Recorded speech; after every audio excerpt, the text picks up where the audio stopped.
আসসালামু আলাইকুম ছোট ভাইয়া আপুরা, আশা করি তোমরা সবাই অনেক ভালো আছো। তো আমি রেহনুমা পারভিন তিতির বর্তমানে ঢাকা মেডিকেল কলেজে 3rd ইয়ারে অধ্যয়নরত আছি। তোমরা ইতিমধ্যে আমার সম্পর্কে মেবি একটু জেনে গেছো, কয়েকজন আসছে চ্যানেলের নতুন, তাদের উদ্দেশ্যে আমি একটু বলি যে আমি এইচএসসি 22 ব্যাচের ছিলাম অ্যান্ড আমি আমার আবার অ্যাডমিশন টেস্টে 14তম ছিলাম। কারেন্টলি আমার ফেসবুকে একটা গ্রুপ আছে হাইপোথ্যালামাস, সেখানে 70,000 মেম্বার হয়ে গেছে গতকাল। তো তোমরা ওখানে তোমাদের বিভিন্ন কোয়েশ্চেন করতে পারো বা আমার ফেসবুক আইডি রেহনুমা তিতির, ওখানেও নক করতে পারো। সো এই গেল ইন শর্ট আমার পরিচয়। আর এই মাইকটা নিয়ে একটু কথা বলি, এটা আমার ভাইয়ের মাইক, সরি টু সে, আমি আমার মাইকটা ঢাকায় রেখে আসছি, বাসায় আসছি তো ওর মাইকে কাজ করতেছি, কিছু মনে করবা না কেউ। আচ্ছা, তো আজকে আমি আরও কয়েকটা কোশ্চেনের অ্যান্সার নিয়ে আসছি, সেগুলোতে আমি আমার অপিনিয়ন দিব ওই কোশ্চেনগুলোর অ্যান্সার। তো ফার্স্ট কোশ্চেনটা হচ্ছে, আপু অনুশীলনের ভুলগুলো ভুলই দেখাবো কিনা। এই জিনিসটা একটু কন্ট্রোভার্সিয়াল শোনাতে পারে, বাট আমি আমার গবেষণালব্ধ কিছু কথা এখানে বলি তোমাদের। লাস্ট বার মানে ডিএমসি কে 82 যারা চান্স পাইছে, সো ওদের সাথে আমি কথা বলছি, তো ওরা আমাকে যে জিনিসটা বলছে, ওরা ভুল দাগিয়েছিল পরীক্ষায় ভুল দাগে আসছে অনুশীলনের ভুলগুলো।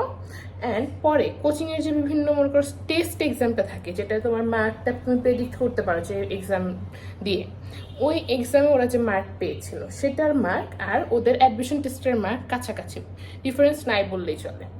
কোচিং থেকে যে স্যাম্পল অ্যান্সারটা দিয়েছিল ওখানেও কিন্তু ভুল অ্যান্সারই দিয়েছিল কোচিংরা। তার মানে কি আমার জুনিয়ররা, আমার ডিএমসি জুনিয়ররা, ওরাও ভুল দাগাইছে অ্যান্ড কোচিংয়ের অ্যান্সার শিটেও ভুল দাগানো, এটাই অ্যান্সার হিসেবে নেওয়া হয়েছে।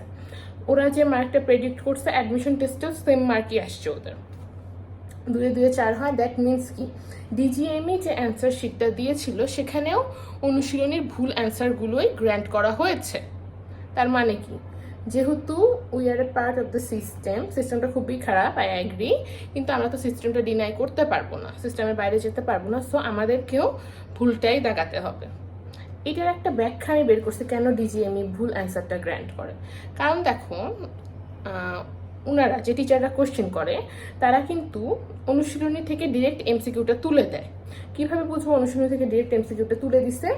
দেখবা অপশনগুলোও অনুশীলনীর প্রশ্নটার মতনই কিনা, মানে অ্যাডমিশন টেস্টে যে কোশ্চেনটা আসছে সেটার অপশনগুলো আর তোমার বইয়ে যে ভুল উত্তরওয়ালা এমসিকিউটা ওটার অপশনগুলোও সেম দেখবা, তাহলে বুঝবো টিচারটা হুবহু ওখান থেকে এমসিকিউটা তুলে দিয়েছে, আর তো অপশন মিলতো না সব কয়টা।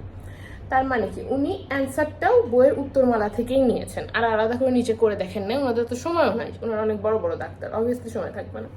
তার মানে কি ওনারা ঠিক ভুলটা যাচাই করার সময় পান নাই, বই যেটা দেওয়া আছে সেটা অ্যান্সার হিসেবে গ্র্যান্ট করেছে। তার মানে কি তোমাকেও ঠিক ভুল যাচাই না করে ভুল অ্যান্সারটা দাঁড়াতে হবে। আই নো এটা খুবই শুনতে খারাপ শোনা যাচ্ছে, but you have nothing to do. তোমাকে তাহলে কি করতে হবে, ভুল অ্যান্সারটা দাগাতে হবে, বাট সঠিক অ্যান্সারটা কিন্তু শিখে রাখতে হবে। কেন সঠিক অ্যান্সারটা শিখে রাখতে হবে বলি। মনে করো সেম কোশ্চেন তোমার আসছে, বাট অপশনগুলো দেখবো বইয়ের সাথে মিলে নাই। তার মানে কি টিচার কিন্তু অনুশীলনীর কোশ্চেনটা তুলে দেন নাই, উনি নিজে মাথা থেকে হয়তো বানায় দিয়েছে বা অন্য কোনো সোর্স থেকে পেয়েছেন। যদি ডিরেক্ট বই থেকে তুলে দিত তাহলে কিন্তু অনুশীলনীর সাথে ওনার অপশনস মিলতো, রাইট? তো কি বললাম, সামারি করি পুরো কথাটা। অনুশীলনের ভুল উত্তরগুলো ভুলই দাগানোর চেষ্টা করবা, এটা কিন্তু কমপ্লিটলি আমার অপিনিয়ন, তোমরা নিজেদের যা ইচ্ছে সেটাও করতে পারো।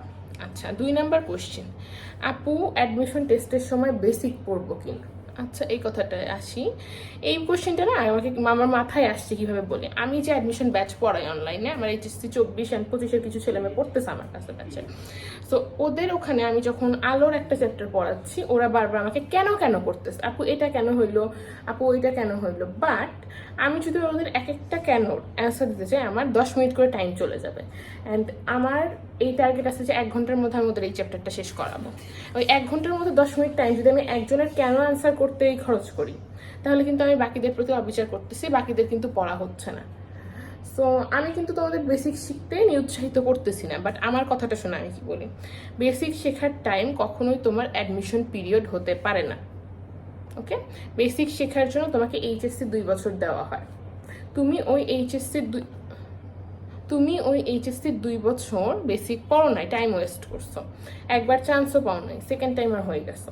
তো তখন তুমি যদি অ্যাডমিশনের অল্প টাইমটাতে বেসিক শিখতে চাও, এটা কিন্তু একটা গুড ডিসিশন হবে না। সো তখন তোমাকে কি করতে হবে, যেইটুকু না পড়লেই না সেইটুকু শিখতে হবে বেসিকে। বেশি ডিটেলে যাওয়ার এখন কোনো টাইম তোমার কাছে নাই। তুমি যদি বেশি ডিটেলে শিখতে চাও তার মানে নিজের পায়ে নিজে কুড়াল মারা। কারণ কি, তোমার কাছে টাইম নেই। তোমাকে প্রিসিয়াসভাবে পড়তে হবে, কি কি লাগবে না লাগবে, কি কি বাদ দিতে হবে, কি কি জিনিস তোমার মাথায় মনে রাখতে হবে।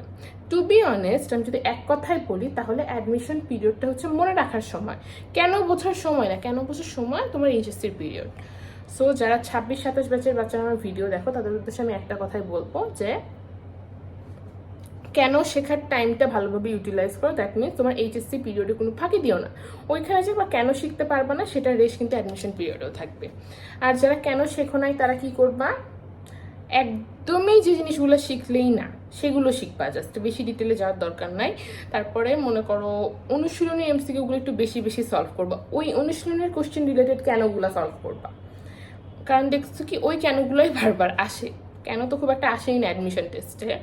তারপরও শুনো, অ্যাডমিশন টেস্ট কেন পড়ার টাইম না, কি পড়ার টাইম, বুঝছো? আর এইচএসসি পিরিয়ডটা তোমার কেন পড়ার টাইম, বুঝেছো সবাই? আচ্ছা, আসসালামু আলাইকুম তোমাদেরকে, আজকে এইটুকুই। আর একটা কথা বলি, আমার মেন্টরশিপ কোর্স চলতেছে, তোমরা যদি ওখানে এনরোল করতে চাও আমাকে আমার ফেসবুক আইডিতে মেসেজ দিও। থ্যাংক ইউ, আসসালামু আলাইকুম।